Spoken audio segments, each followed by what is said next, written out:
બનાસકાંઠા જિલ્લામાં ગુનેગારો સામે પોલીસે લાલ આંખ કરી છે, જેના ભાગરૂપે છેલ્લા 2 વર્ષથી પોલીસને થાપ આપી નાસ્તા ફરતા એક રીઢા આરોપીને ઝડપી પાડવામાં સફળતા મળી છે।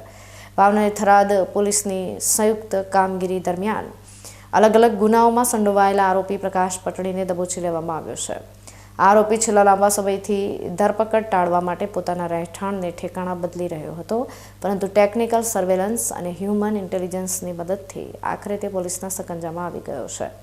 આરોપી પ્રકાશ પટણી વિરુદ્ધ જિલ્લાના અલગ અલગ પોલીસ સ્ટેશનોમાં ગંભીર પ્રકારના ગુનાઓ નોંધાયેલા છે। વાવને થરાદ પોલીસને ચોક્કસ બાતમી મળી હતી કે આ આરોપી મહેસાણા જિલ્લાના સતલાસણા ખાતે છુપાયેલો છે। બાતમીના આધારે પોલીસે સતલાસણામાં વોચ ગોઠવીને સફળતાપૂર્વક દરોડો પાડ્યો હતો અને આરોપીને ઝડપી પાડ્યો હતો। 2 વર્ષથી નાસ્તા ફરતા આ ગુનેગારની ધરપકડ થતાં જિલ્લાના અનેક ગુનાઓના ભેદ ઉકેલવાની પણ શક્યતા સેવાઈ રહી છે। હાલ પોલીસ આ આરોપીના રિમાન્ડ મેળવી તેની ગુનાહિત કુંડળી ખંગાળી રહી છે। પોલીસની આ સફળતાથી જિલ્લામાં કાયદો અને વ્યવસ્થાની સ્થિતિ મજબૂત બની હોવાનો અહેસાસ જનતાને થઈ રહ્યો છે। થરાદ ડીવાયએસપીના માર્ગદર્શન હેઠળ થયેલી આ કામગીરીએ સાબિત કરી દીધું છે કે ગુનેગાર ભલે ગમે તેટલો શાણો હોય પણ તે કાયદાના લાંબા હાથથી બચી શકતો નથી। આ કાર્યવાહીને પગલે અન્ય નાસ્તા ફરતા ગુનેગારોમાં પણ ફફડાટ વ્યાપી ગયો છે। આગામી દિવસોમાં આ આરોપીની પૂછપરછમાં વધુ કેટલાક મોટા ખુલાસા થવાની શક્યતા છે। થરાદ પોલીસ સ્ટેશનનો ગુનો છે, 22 નંબરનો ગુનો હતો 2024નો। આ ગુનાની અંદર જીપીઆઈડી એક્ટ મુજબ ગુનો દાખલ થયેલો।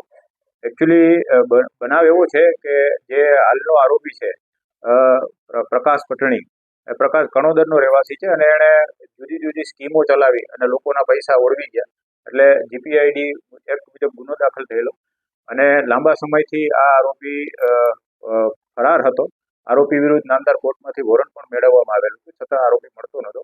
અમારા વાવ થરાદ જિલ્લાના પોલીસ અધિક્ષક સાહેબ શ્રી ચિંતન તરૈયા સાહેબે સ્પેશિયલ જે નાસ્તા ફરતા આરોપીઓ છે એને પકડવા માટેની ઝુંબેશ આદરેલી અને આ ઝુંબેશના ભાગરૂપે થરાદ ડિવિઝનના સ્કોડ બનાવેલો અને એ સ્કોડના માણસો છે અમારા દેવસીભાઈ અને બીજા હેડ કોન્સ્ટેબલ, એને માહિતી મળેલી કે ભાઈ આ આરોપી છે એ પાટણનું ગામ છે ત્યાં રહે છે અને તળાવ રાખી અને તળાવ જે કોન્ટ્રાક્ટ બેઝ ઉપર તળાવ રાખીને માછીમારી ધંધો કરે છે એવી હકીકત મળતા તે દિશામાં અમે તાત્કાલિક જઈ અને આરોપીને મતલબ લઈ આવ્યા છીએ અને આરોપીની ધરપકડ કરી લીધેલી છે।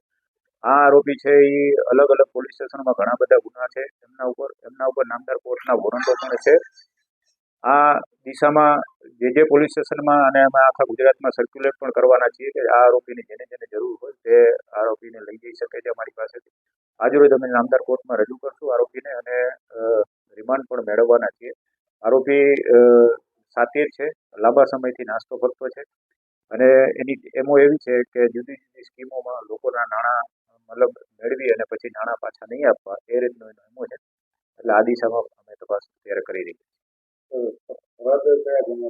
થરાદ 22 નંબરનો ગુનો છે, 22/2024 જીપીઆઈડી એક્ટ મુજબનો ગુનો છે। એની તપાસ અત્યારે મારી પાસે જ છે, તપાસ ચલાવી રહી છે।